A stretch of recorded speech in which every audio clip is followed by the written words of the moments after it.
আজকে ছাদে এসেছি নারকেল তেল বানাবো। আর নারকেল তেলের মধ্যে এখন অনেক কিছু জিনিস মিশালে চুলের জন্য খুব ভালো হয়। তো এর আগে একদিন বানিয়েছিলাম, ওটাতে আমরা অনেক উপকার পেয়েছি। আজকে আবারও বানাবো, চলেন আজকে দেখি ছাদ থেকে কি কি সবজি সবজি বলছি কেন, কি কি রেমেডি নিতে পারছে যেগুলো চুলের জন্য অনেক ভালো। আমি কিছু রেখেছিলাম গতবারের থেকে, এবার দেখি বেশি কিছু নেওয়া যায় কিনা। এই যে এই ঘাসটা হচ্ছে চুলের জন্য অনেক বেশি উপকারী। তাই আমি এই ঘাসগুলোকে ছেটে ফেলি নাই, এই গাছের মধ্যে শুধু এই ঘাসগুলো হয়েছে, এগুলোকে রেখে দিয়েছি শুধুমাত্র তেল বানানোর জন্য। আর আগেই বলে রাখি, আমাদের এখানে আজকে রবিবারের দিন হাটের দিন। আর হাটের দিন মানে হচ্ছে অনেক বেশি ভিড়, অনেক বেশি মাইকিং হবে। তো এইগুলোকে আপনারা স্কিপ করেন, দেখেন কত বড় বড় ঘাস হয়েছে। এগুলো সবগুলোই আমি হচ্ছে আজকে চুলের তেলের জন্য দিব। এগুলো খুবই উপকারী, আর একবারে বেশি করে বানিয়ে রাখবো যাতে অনেক দিন চলে। উঠাবো হচ্ছে এই যে নয়নতারা ফুলগুলো, এগুলো হচ্ছে অনেক উপকারী। আর অপরাজিতা ফুলও দিব, কিন্তু অপরাজিতা ফুল বেশি একটা নেই, গাছগুলো মরে যাচ্ছে, কারণ শীতকালে হয়তো বা গাছগুলো সহ্য করতে পারতেছে না শীত। তারপর যে কয়েকটা হবে সে কয়েকটা নিব।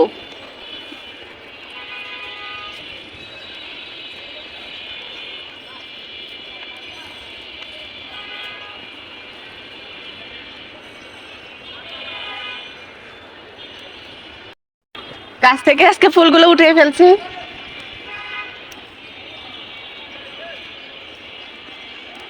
খারাপও লাগছে, ফুলগুলো যখন গাছের মধ্যে থাকে দেখতে খুব সুন্দর লাগে, তাই না?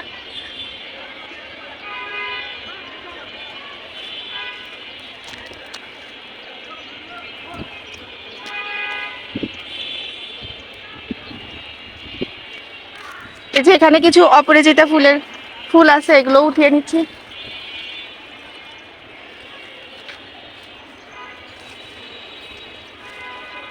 এখানে যে গাছটা, এটা চুলের জন্য অনেক উপকারী। এটা এমনি এমনি হয়েছে, আর ছাদে অনেকগুলো আছে, অল্প কিছু উঠিয়ে নিয়েছি।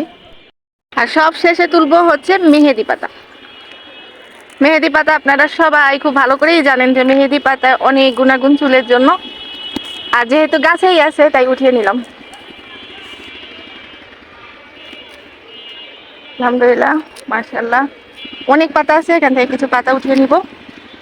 দেখাই কত কিছু উঠিয়েছি, মেহেদি পাতা থেকে শুরু করে সবকিছু যা যা গাছে, আবার বাসায় গিয়ে কিছুটা আবার মিশাবো।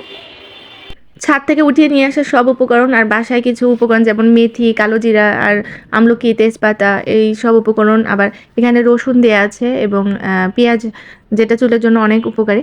এগুলো সবগুলো উপকরণ একসঙ্গে তেলের সাথে মিশিয়ে খুব সুন্দরভাবে জাল করে দিয়ে তারপর ছেঁকে এটা ব্যবহার উপযোগী হবে। তবে